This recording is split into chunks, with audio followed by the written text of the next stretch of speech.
Alhamdulillahi wahda, wa salatu wa salamu ala man la nabiyya ba'da. Ya ibadallah, assalamu alaikum wa rahmatullah. Et parlant de lui-même, Allah exalté soit-il du haut de son trône, affirme dans son glorieux Coran, et il a fait descendre du ciel de l'eau, et de celle-ci, il a fait surgir des variétés de fruits pour votre nourriture. Wa anzala minas sama'i ma'a fa akhraja bihi minas thamarati rizqan lakum fala taj'alu lillahi andada wa antum ta'lamun.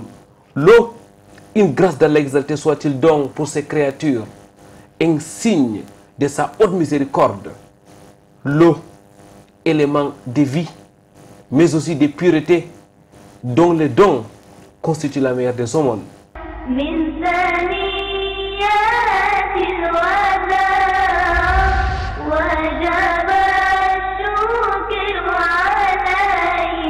Très chers téléspectateurs, mesdames, mademoiselles, messieurs, bienvenue sur ce plateau de votre émission Vitrine de l'Islam, où il sera question de l'eau comme la meilleure des aumônes.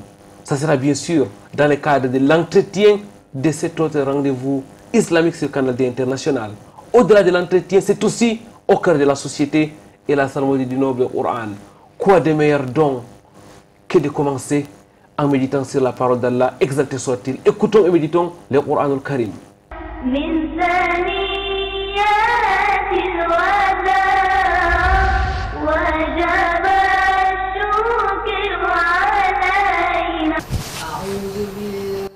من الشيطان الرجيم بسم الله الرحمن الرحيم الحمد لله رب العالمين الرحمن الرحيم مالك يوم الدين إياك نعبد وإياك نستعين اهدنا الصراط المستقيم صراط الذين أنعمت عليهم غير المغضوب عليهم ولا الضالين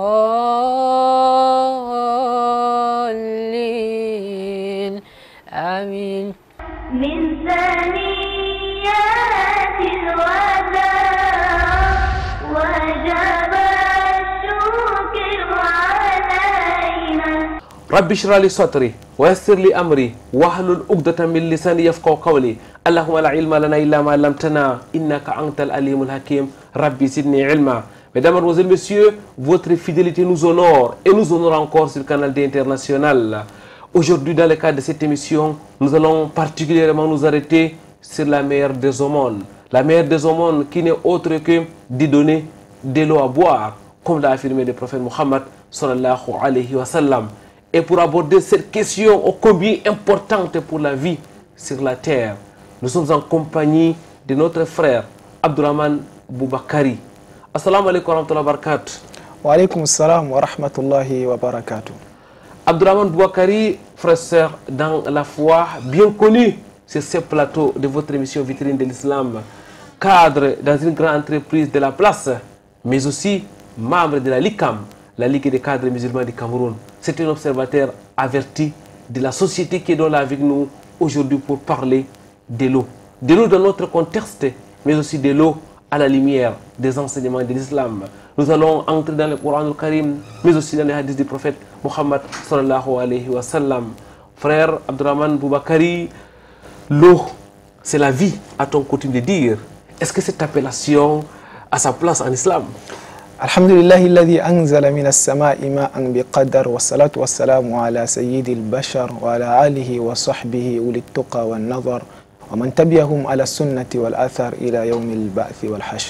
Après quoi, louange à Allah qui a fait descendre de l'eau du ciel avec mesure et précision. Prière et bénédiction d'Allah sur la meilleure de ses créatures, de Muhammad fils d'Abdullah, sur sa famille, ses valeureux compagnons et sur tous ceux qui le suivent jusqu'au jour de la rétribution. Et effectivement, Amir, d'entrée de jeu, j'aimerais quand même dire quelques mots sur la définition même de l'eau, bien que l'eau soit une évidence, mais nous avons l'habitude de dire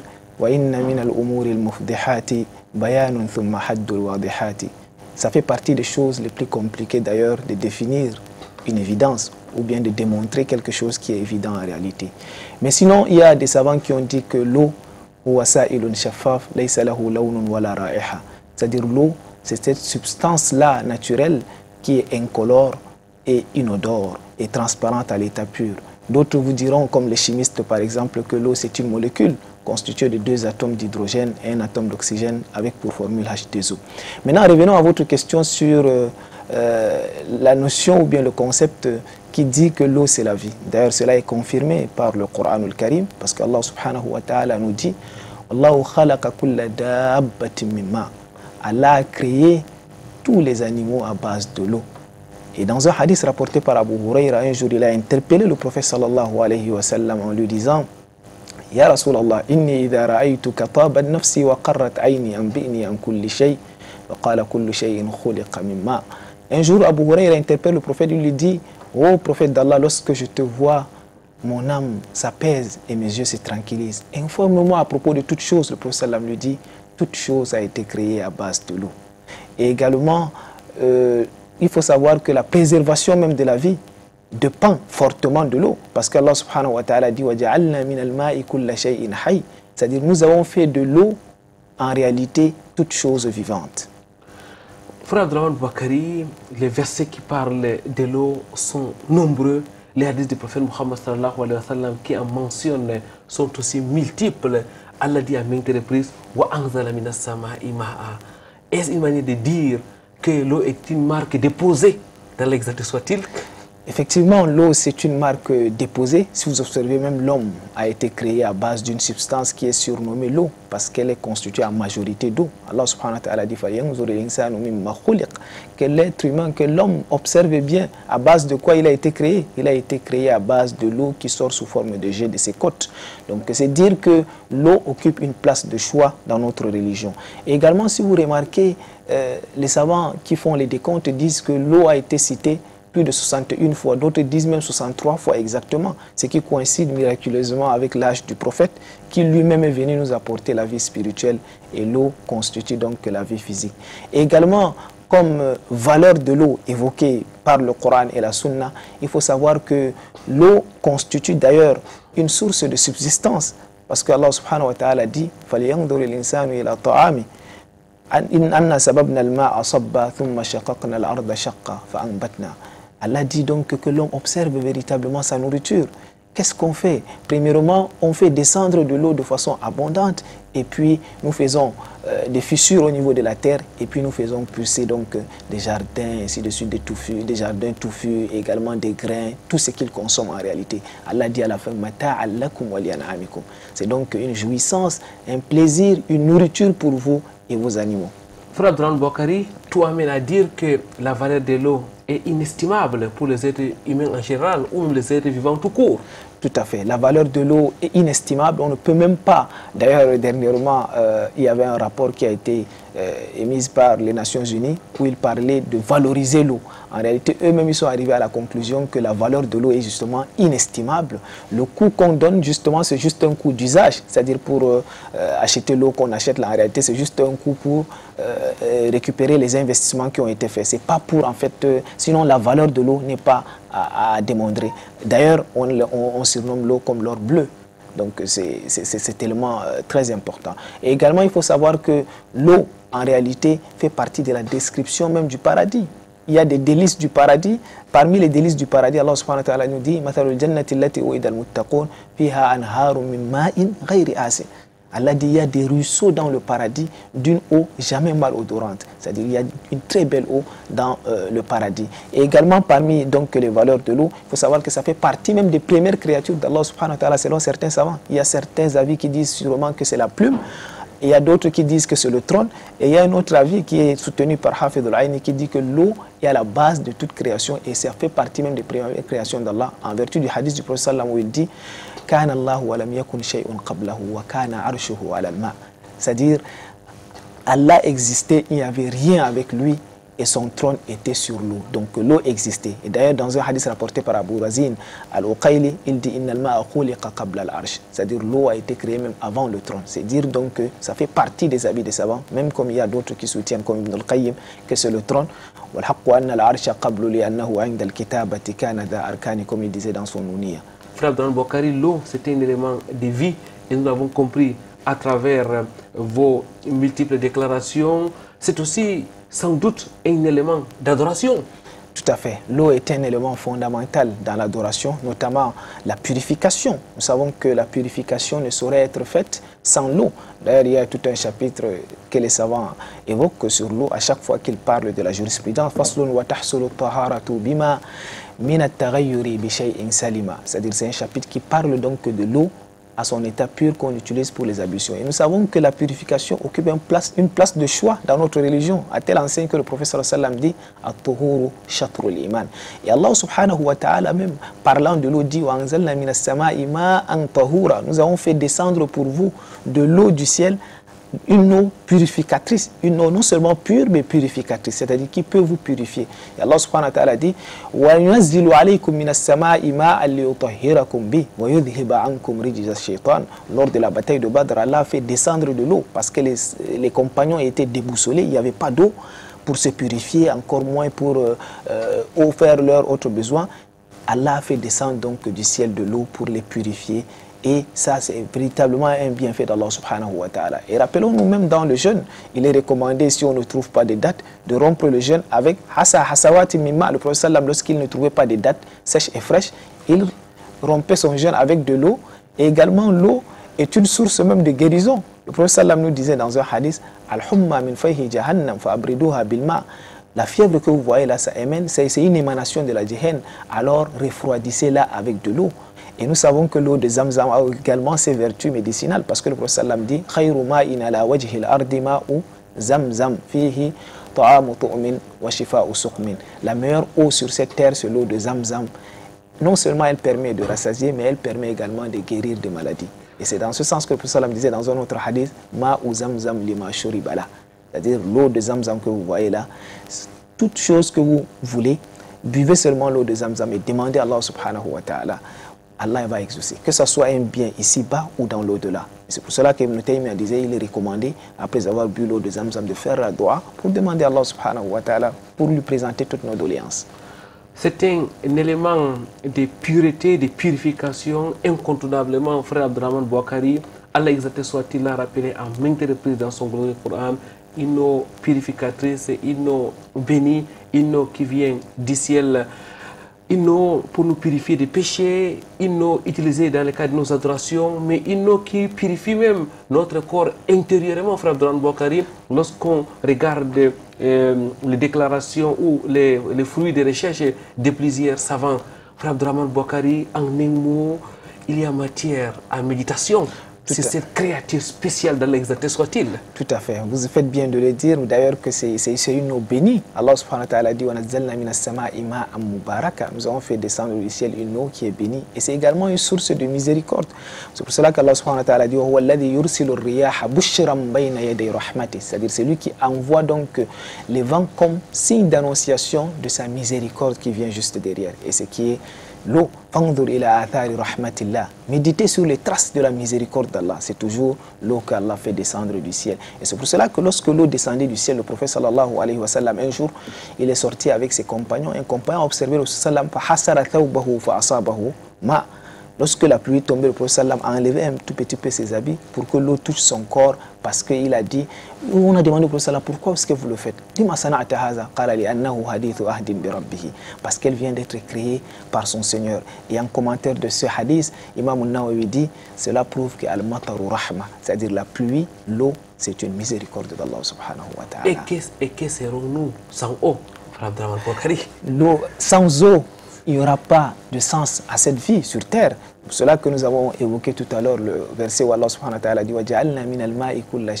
c'est-à-dire nous avons fait de l'eau toutes choses vivantes. Donc la survie, la vie sur terre dépend fortement de l'eau. Sans eau en réalité, il n'y aurait pas de vie sur cette terre. Et cela nous pousse, frère Abdurrahman Bouakari, à nous intéresser sur l'accessibilité de l'eau. Aujourd'hui, frère Abdurrahman Bouakari, lorsqu'on regarde, n'est-ce pas, dans nos quartiers, dans nos pays, lorsqu'on regarde sur notre continent et un peu partout dans le monde, lorsqu'on regarde la souffrance des uns et des autres, que ce soit dans les campagnes et même dans les villes, quelle est la situation que vous, en tant qu'observateur, vous faites de l'accessibilité de l'eau par les êtres vivants aujourd'hui sur la terre. Peut-être aussi dire que l'eau, c'est une grâce d'Allah subhanahu wa ta'ala avant d'attaquer bien sûr la situation de l'eau dans notre contexte actuel. C'est véritablement un bienfait d'Allah subhanahu wa ta'ala. Et d'ailleurs, ça fait partie des premiers bienfaits sur lesquels on sera interrogé le jour de la résurrection. Dans un hadith authentique, le prophète sallam dit « Awwalu ma yus'alu anhu abdul yawm al-qiyamati min al-na'imi fa yuqalu lahu alam nusihha laka jismaka wa nurwika min ma'in barid » Le premier bienfait sur lequel l'être vivant sera interrogé le jour de la résurrection, je parle bien sûr des bienfaits, pas des actes d'adoration, car pour les actes d'adoration, c'est la prière. Et d'ailleurs, même au niveau de l'atome, ça sera le tawhid, puisqu'on va nous demander qui est Allah, qui est son prophète et quelle est notre religion. Mais maintenant, s'agissant des bienfaits le jour de la résurrection, ça sera sur la santé et l'eau. Allah va nous demander, est-ce que nous ne t'avons pas accordé un corps sain, c'est-à-dire un corps en bonne santé? Est-ce que nous ne t'avons pas abreuvé d'une eau fraîche?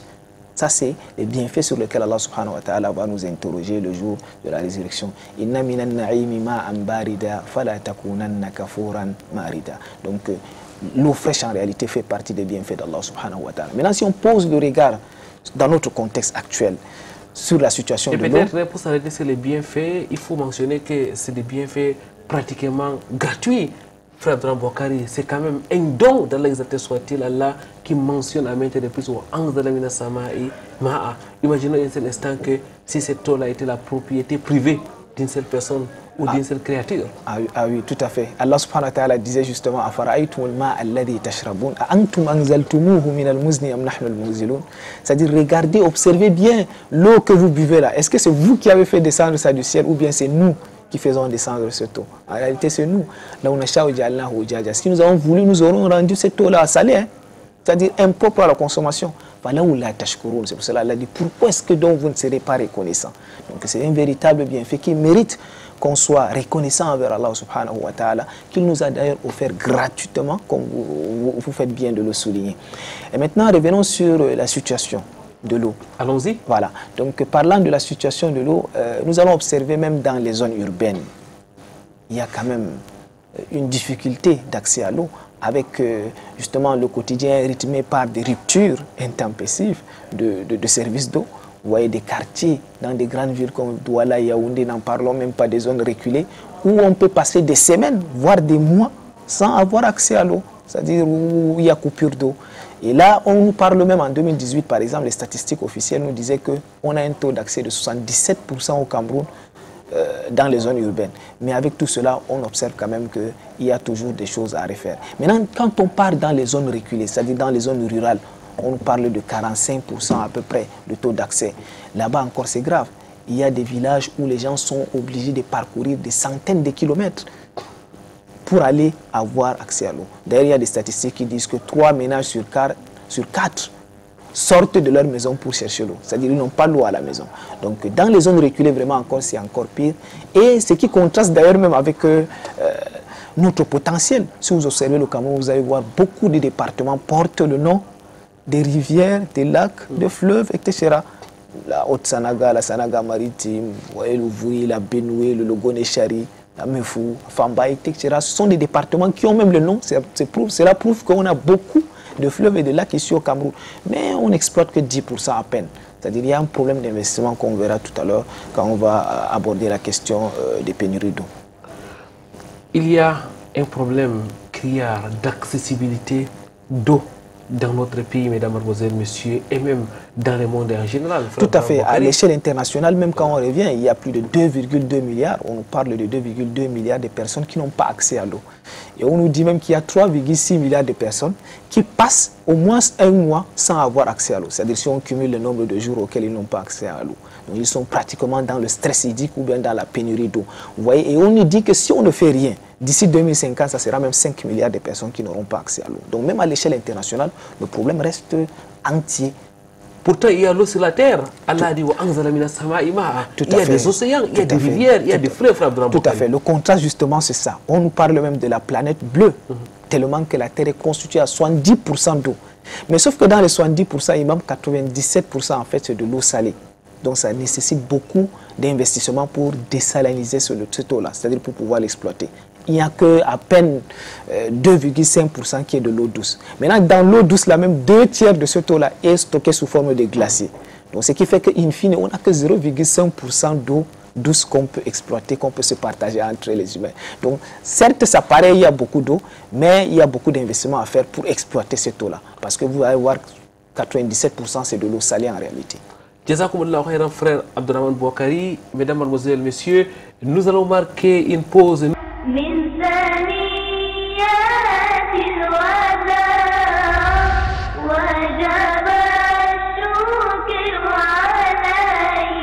Mesdames, mademoiselles, messieurs, nous continuons à parler de l'eau, de l'accessibilité de l'eau comme d'ailleurs la meilleure des aumônes, comme l'a affirmé le prophète Mohammed sallallahu alayhi wa sallam. Et nous sommes en compagnie de notre frère Abdourahmane Bouakari, cadre dans une grande entreprise de la place. Il est précisément contrôleur de gestion, mais aussi membre de la LICAM, la Ligue des cadres musulmans du Cameroun, observateur averti de la société. Frère Abdourahmane Bouakari, avec vous, nous sommes aujourd'hui en train de parler de l'eau. Dans la première partie de cette émission, nous sommes revenus de long en large sur la valeur de l'eau, que ce soit pour notre vie et même pour notre religion. L'eau, c'est une marque déposée dans l'exalté soit-il Allah qui a donc envoyé l'eau du ciel pour ses créatures. Mais vous l'avez mentionné, il n'y a pas d'eau pour tout le monde, ou du moins tout le monde n'a pas accès à l'eau comme il se doit. Mais qu'est-ce qui peut expliquer, frère Abdourahmane Bouakari, cette inaccessibilité de l'eau d'une grande partie des hommes? Tout à fait. Bon, ce qui explique cela, d'abord il faut savoir qu'il y a deux raisons fondamentales. La raréfaction de l'eau peut être soit physique, c'est-à-dire on est dans une zone où il n'y a pas assez d'eau, c'est-à-dire dans les zones arides telles que l'Afrique du Nord par exemple, ou bien dans les zones désertiques, où il n'y a pas accès à l'eau, où il n'y a pas de rivières, il n'y a pas de lacs en réalité. Donc cette raréfaction, elle est physique, quoi, elle est palpable. Maintenant, il y a d'autres zones, c'est une raréfaction plutôt économique, c'est-à-dire financière. Par exemple, en Afrique, on voit qu'il y a énormément de potentialités. Il y a plus de 17 fleuves, il y a des centaines de lacs, mais on n'arrive pas à accéder à l'eau. Pourquoi? Parce qu'il n'y a pas assez d'investissements qui permettent de filtrer cette eau-là, de traiter cette eau et puis de distribuer au niveau des populations. Donc voilà les deux raisons fondamentales qui peuvent expliquer cela. Mais à cela, il faut ajouter également d'autres facteurs, tels que par exemple le changement climatique. Parce que le changement climatique vient bouleverser en réalité le cycle de l'eau. Vous allez observer que les précipitations sont de plus en plus irrégulières et insuffisantes. On parle de sécheresse, etc. Donc il n'y a pas assez d'eau pour en fait recharger les nappes phréatiques, donc pour les eaux souterraines en réalité. Donc il y a ce changement climatique-là qui peut expliquer cela. Il y a également la croissance démographique. Parce que plus il y a de personnes et la quantité d'eau reste constante en réalité. Donc la quantité d'eau ne varie pas, mais les populations également augmentent. Donc lorsqu'il y a croissance économique, et si on ne fait pas assez aussi d'investissements pour permettre de résorber avec nos infrastructures qui sont obsolètes, on ne pourra pas tenir avec cette croissance démographique-là. Là également, ça peut expliquer cette pénurie d'eau. Il y a également l'utilisation excessive même d'eau, parce qu'on utilise aujourd'hui de façon excessive. Il y a des statistiques qui disent qu'aujourd'hui, on consomme 6 voire 7 fois plus d'eau que nos ancêtres. C'est dire que vraiment on est en train de gaspiller l'eau. Je veux dire même qu'on est en train de gaspiller l'eau. Il y a beaucoup de gaspillage et une utilisation excessive qui peut expliquer également cette pénurie-là. Et enfin, je voulais aussi évoquer l'aspect inégalité, l'inégale répartition de l'eau. Donc, ce n'est pas dans toutes les zones où il y a plus de personnes, il y a plus d'eau en réalité. Par exemple, si vous prenez certaines statistiques qui disent qu'il y a seulement 6 pays africains qui sont les plus riches en eau, qui regorgent 54% de ressources en eau. Vous voyez, il y a 6, ça veut dire que si en termes de population, même c'est 6 pays seulement, mais qui ont 54% de ressources en eau. Vous voyez que la répartition n'est pas égale en réalité. C'est pour cela que vous verrez des pénuries dans certaines zones, alors que d'autres sont en excès. Donc, frère Abdourahmane Bouakari, à vous écouter, c'est comme si l'accessibilité à l'eau n'est pas une priorité pour la plupart de nos gouvernements. C'est comme si les pouvoirs publics ne font pas suffisamment pour abreuver leur population. Tout à fait. La responsabilité, certes, est partagée, mais l'État en premier, parce que c'est un domaine quand même, c'est un secteur qui est important, qui doit être prioritaire. Si vous observez même le budget de l'État, on n'atteint même pas 1% qui est alloué à l'eau sur le budget global. Donc les allocations doivent être vraiment revues à la hausse pour permettre de résorber ces déficits-là, cette pénurie d'eau. Donc si vous observez même le dernier budget qui a été voté, ce qui est consacré uniquement à l'eau, je ne parle pas de l'énergie parce que le ministère en réalité regorge deux départements, deux secteurs. Donc le secteur qui est alloué à l'eau, le montant qui est alloué à l'eau est vraiment marginal, c'est moins de 53 ou 54 milliards. Donc c'est dire qu'il faut encore davantage. Et on nous parle, si on veut atteindre l'objectif. Parce que l'ONU s'est fixé comme objectif accéder à l'eau, l'accès à l'eau pour tous d'ici 2030. Ils disent qu'il faut investir au moins 115 milliards de dollars par an pour atteindre cet objectif-là. C'est dire qu'il faut que l'État s'y investisse davantage. Bien sûr, la population aussi, on verra leurs responsabilités tout à l'heure. Ok, l'État n'est pas le seul responsable, la population est aussi en quoi?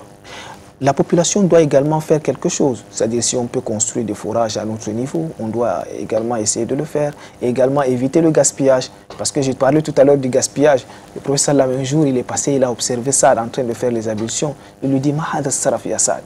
Pourquoi tous ces gaspillages-là dans les ablutions? Il dit, Afil Wudu et Saraf. Il était étonné. Il dit que donc même dans les ablutions, il y a du gaspillage. Le professeur Salam lui dit, oui, il y a du gaspillage, même si tu es à côté d'une rivière qui coule à grand flot. Donc, Afil Wudu et Saraf ya Jari, Na'am walaw anta bi nahri jari. Même si tu es à côté d'une rivière qui coule, tu dois quand même faire les ablutions avec modération. Tu ne dois pas exagérer dans le gaspillage d'eau. Donc chacun doit prendre ses responsabilités et aussi éviter de consommer des choses qui sont consommatrices d'eau.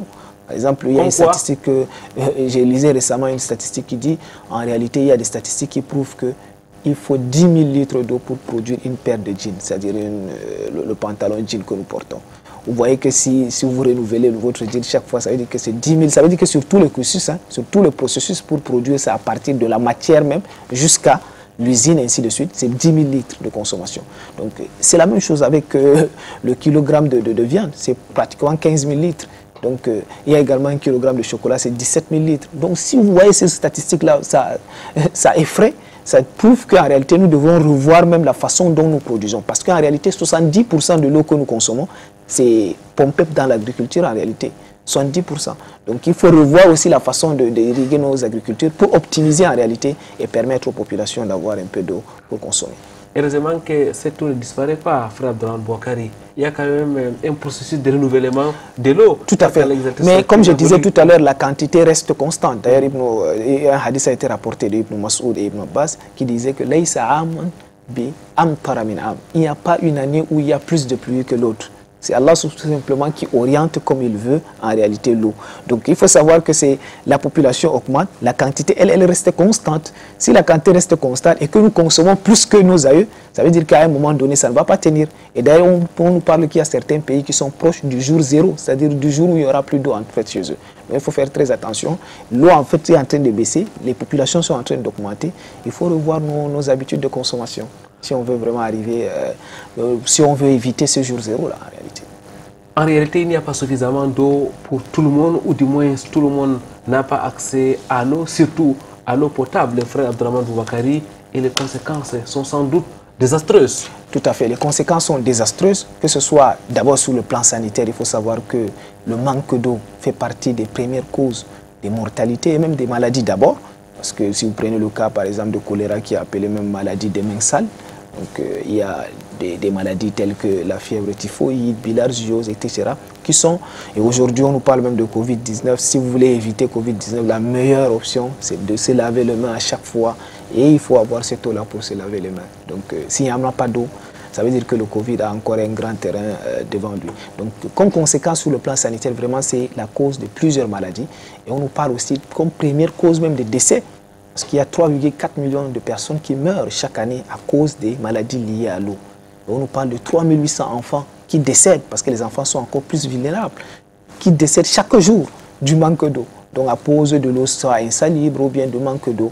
Et là, pour les enfants de moins de 5 ans, c'est au moins 1000 enfants. Donc les conséquences, vraiment les statistiques sont alarmantes et inquiétantes à la limite quand on les observe. Et cela veut dire que sur le plan sanitaire, il y a beaucoup de choses à faire pour nous éviter. S'il y a vraiment un peu d'eau, on aura fait un grand bond dans la lutte contre plusieurs maladies si l'eau est accessible. Deuxième des choses, sur le plan économique. Nous avons dit tout à l'heure que 70% de l'eau est pompée dans l'agriculture. Après, ces 20%, c'est dans l'énergie. Donc sans eau, la sécurité alimentaire est menacée. Donc on ne pourra pas avoir une bonne agriculture en réalité. Donc sans eau, avec l'eau, on peut même faire plusieurs récoltes, mais sans eau, il y aura une sécheresse. On n'aura pas de quoi manger.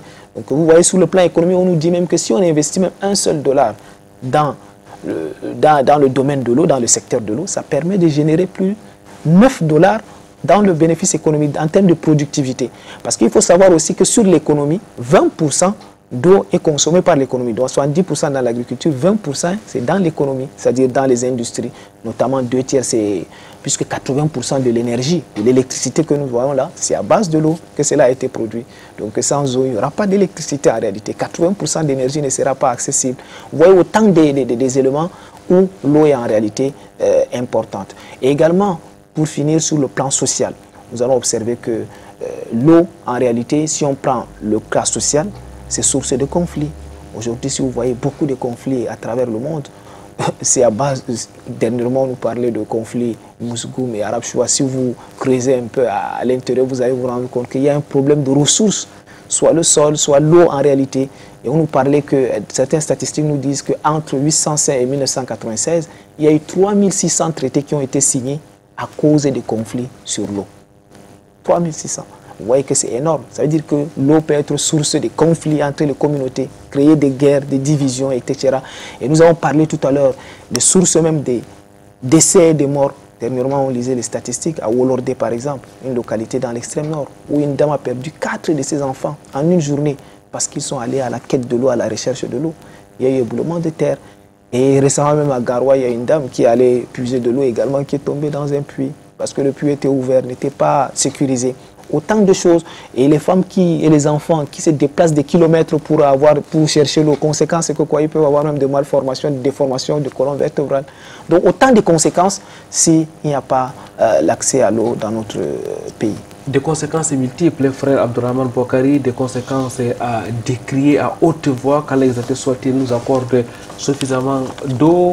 Abdourahmane Boukari, l'eau ralentit la vie tout court, hein, parce que quand on n'a pas l'eau à boire, on est occupé à chercher de l'eau, on ne réfléchit pas, on ne pense pas à faire quoi que ce soit. C'est comme si ça nous ramenait au B.A.B.A. Tout à fait. À la base, au niveau basique de la vie, frère Abdourahmane Boukari. Tout à fait. Sans eau, les enfants ne peuvent pas aller à l'école parce qu'ils se cherchent pour avoir. Même les hommes ne peuvent pas aller au travail. En réalité, ils doivent d'abord aller chercher de l'eau pour se laver ou bien pour faire pour prendre le petit déjeuner. Et conséquence, il y a des retards d'absentéisme. Donc, il n'y aura pas de productivité même dans les entreprises en réalité. Et les éleveurs aussi. Parce qu'ils n'auront pas accès à des pâturages, ils ne peuvent pas abreuver leur bétail. Il y aura donc des conséquences sur des secteurs aussi importants tels que l'élevage et l'agriculture. Donc il n'y aurait pas de vie en fait sans eau. Alors, après avoir donc évoqué les conséquences, frère Abdourahmane Boukari, quelles solutions pour pouvoir donc sortir de cette situation? Bon, pour sortir de cette situation, on va partir d'abord à l'échelle internationale. Il faut savoir que l'ONU a fait de l'accès à l'eau comme un droit universel, c'est-à-dire un droit fondamental pour chacun, qu'il puisse avoir accès à l'eau de façon abordable, à un coût abordable et que ce soit aussi à une distance acceptable, c'est-à-dire non loin de chez lui. Est-ce que ce ne sont pas simplement des discours? Tout à fait, on y arrivera. Donc premièrement, il faut savoir que, parce que si vous voulez en fait atteindre quelque chose, on veut avoir accès à l'eau, il faut se fixer aussi les objectifs. Au niveau de l'ONU également, ils ont fixé 17 objectifs qu'ils ont appelé de développement durable ODD, parmi lesquels le 6e justement, c'est faciliter l'accès à l'eau. Maintenant, ces objectifs en réalité sont fixés pour une action commune. Parce qu'en réalité, s'il n'y a pas des actions communes, on va se buter. Surtout, il faut savoir que les lacs, les rivières, etc., il y a certains qui sont transportariens. Mais il faut l'intervention de tous. Et il faut savoir qu'on a admis que l'eau, c'est un patrimoine commun. Et d'ailleurs, cela a été admis également dans notre religion, parce que le Salam dans un hadith dit « Al-Muslimuna shuraka ou fi thalath ». Les musulmans sont associés dans 3 choses. Premièrement, l'eau, il y a également le pâturage et enfin le feu, c'est-à-dire le bois pour avoir du feu. Donc, cela prouve qu'il faut que ça soit un patrimoine, qu'on soit conscient que ça, c'est un patrimoine qui est commun à nous tous en réalité, pour qu'on puisse bien sauvegarder cela. Et comme je l'ai dit tout à l'heure, ils ont dit qu'il faut également 115 milliards d'investissements de dollars par an jusqu'à 2030 pour avoir facilité l'accès à l'eau pour tous. Pour l'instant, on est au niveau d'abord du discours. Maintenant, au niveau de notre pays, au niveau de l'État, tout à l'heure, on a parlé. Le budget qui est alloué aux investissements dans le secteur de l'eau sont encore faibles, ce budget-là. Il faut revoir ce budget à la hausse pour permettre de faire des investissements qui peuvent couvrir les déficits et la pénurie d'eau qu'on a un peu partout. Et également, à nous, au niveau de la société civile ou bien au niveau des populations, on doit faire les efforts, on doit s'organiser. Faire des forages, par exemple, il y a dans certains villes, s'ils s'associent 2-3 personnes, ils peuvent déjà offrir des forages dans leur localité ou bien dans les zones reculées pour ceux qui n'en ont pas les moyens. Donc voilà les 10 mots de responsabilité. Il faut que chacun joue son rôle, que ce soit au niveau international, il faut une action commune, que ce soit au niveau des États, il faut que les gens puissent faire des efforts pour qu'on puisse arriver, pour qu'on puisse accéder à l'eau. Et également au niveau des populations également, comme je l'ai dit tout à l'heure, il faut surtout éviter le gaspillage, économiser l'eau, et cela va permettre, Inch'Allah, de résorber certains déficits. Il faut donc une prise de conscience de la nécessité d'avoir l'eau pour tout le monde. Mesdames, Mademoiselles, Messieurs, il faut mettre la main dans la pâte, il faut mouiller les maillots, il faut de l'action afin de permettre à tous d'avoir accès à l'eau, de l'eau potable pour pouvoir vivre dignement. Nous allons marquer une courte pause et nous reviendrons juste après.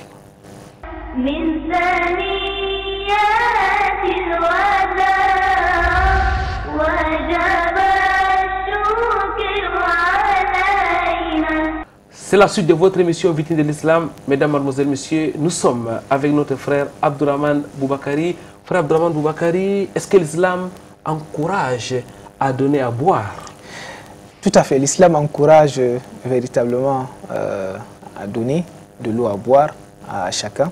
D'ailleurs, le prophète sallallahu alayhi wa sallam a dit dans un hadith « Afdalus sadaqati saqyul ma ». Dans un hadith rapporté par Ibn Abbas, le prophète sallam dit « La meilleure aumône, c'est le fait de donner de l'eau à boire ». Également, dans un autre hadith, le prophète sallam dit « C'est l'aumône même qui a plus de récompenses en réalité ». Laysa sadaqatun a'zama ajran mimma. Il n'y a pas une aumône qui a plus de récompenses que le fait de donner de l'eau à boire.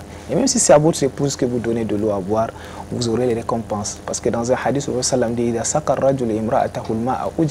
Lorsque l'homme donne de l'eau à boire à son épouse, il sera récompensé. » Et un compagnon du prophète sallam, Irbad ibn Sariya, lorsqu'il a entendu ce hadith, il s'est levé, il a pris de l'eau, il a donné à son épouse à boire, avec tout le romantisme qui va avec. Et surtout, cela nous permet également de remarquer la promptitude avec laquelle les compagnons mettent en application les recommandations du prophète sallallahu alayhi wa sallam. Et après, il a enseigné à son épouse ce hadith du prophète sallam qui dit « Lorsque vous donnez de l'eau à boire à votre épouse, vous serez récompensé. » Et Imam Uthaymin, rahimahullah ta'ala, en commentaire de ces hadiths, il dit, même si c'est votre fils en réalité qui pleure de soif, il dit, vous prenez un verre d'eau dans le congélateur, vous lui donnez, vous aurez des récompenses. Et cela a été globalisé d'ailleurs dans un hadith lorsque le prophète sallam dit, Man hafara bi'ran, lam yashrab minhu insun wala jinnun wala tayrun illa ajarahu Allahu yawm al-qiyamah. C'est lui qui creuse un puits.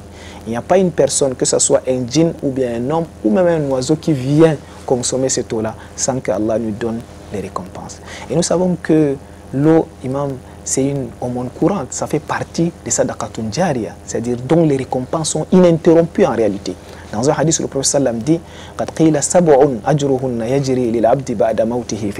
y a cette chose dont les récompenses seront continues même après notre mort étant dans notre tombe. Et le prophète sallam a cité entre autres man allama ilman, c'est lui qui a enseigné une connaissance, man ajra nahran wa hafara bi'ran aw hafara bi'ran. Donc c'est lui qui a aménagé un lit d'une rivière ou bien a creusé un puits. Vous voyez deux choses que le prophète sallam a citées ici dans ce hadith qui prouvent que si nous le faisons, nous aurons des récompenses ininterrompues, même après notre mort étant dans notre tombe.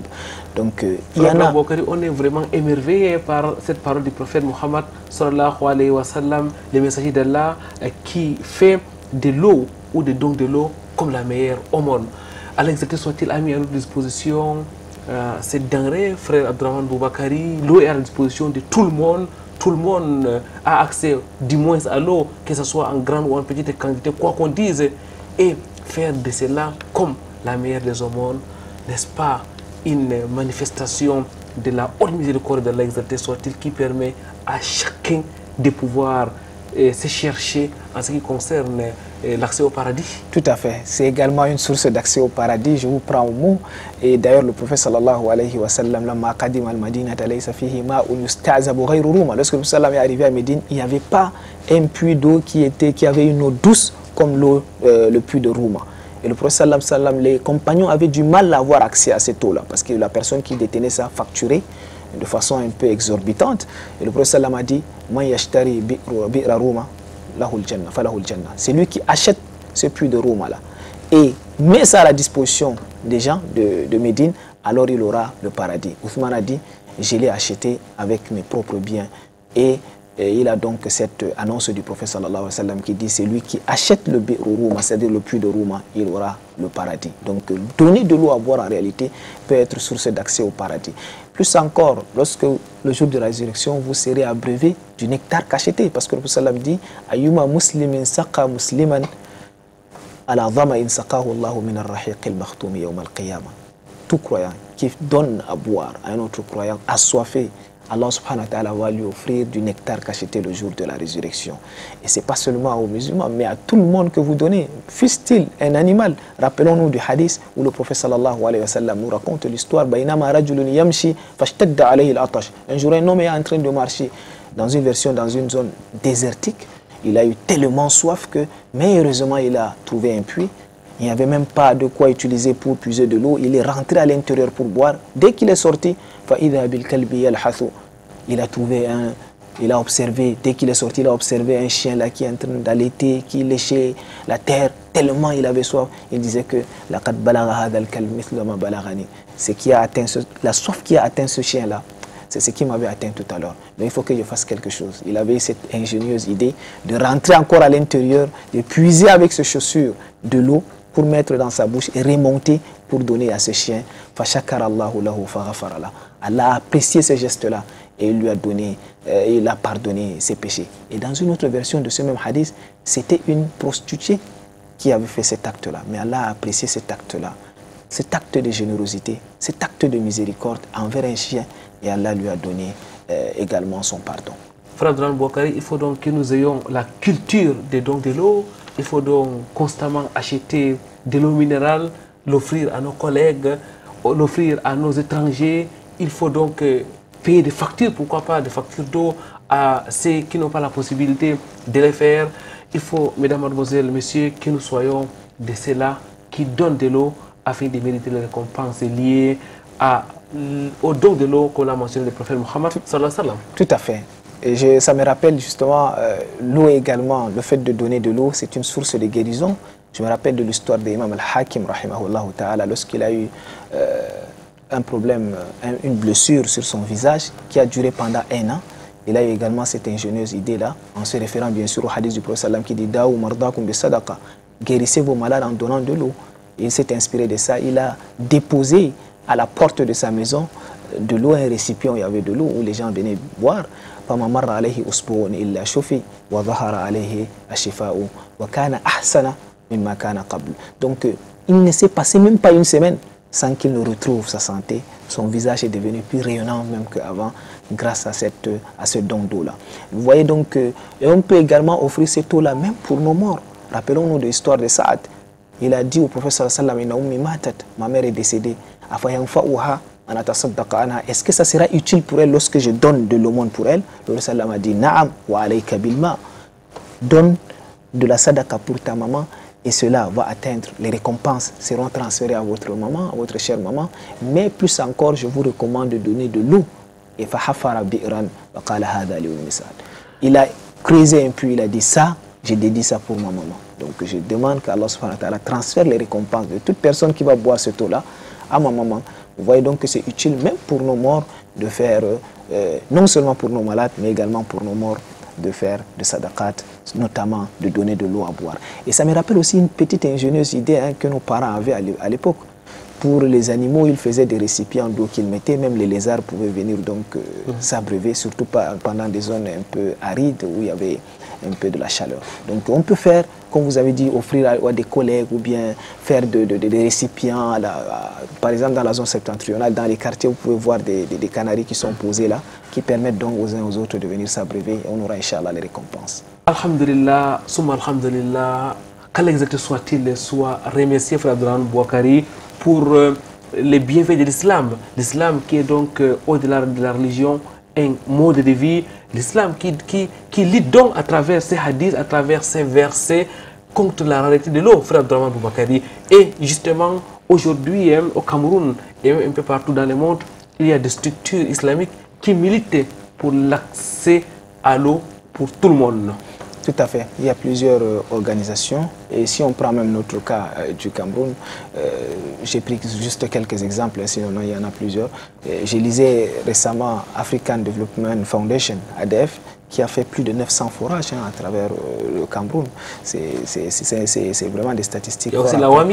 Voilà, la WAMI. Et la WAMI, je voudrais justement évoquer la WAMI. Pourquoi? Parce que j'ai remarqué à chaque fois qu'il y a une mosquée qui est construite par la WAMI, il y a naturellement un puits qui est installé quelque part, un forage, qui permet non seulement de faire les ablutions, mais également aux populations de proximité de venir s'abreuver en eau. Voilà, tout à fait, sans distinction de religion ni d'ethnie, encore moins de sociologie ou quoi que ce soit.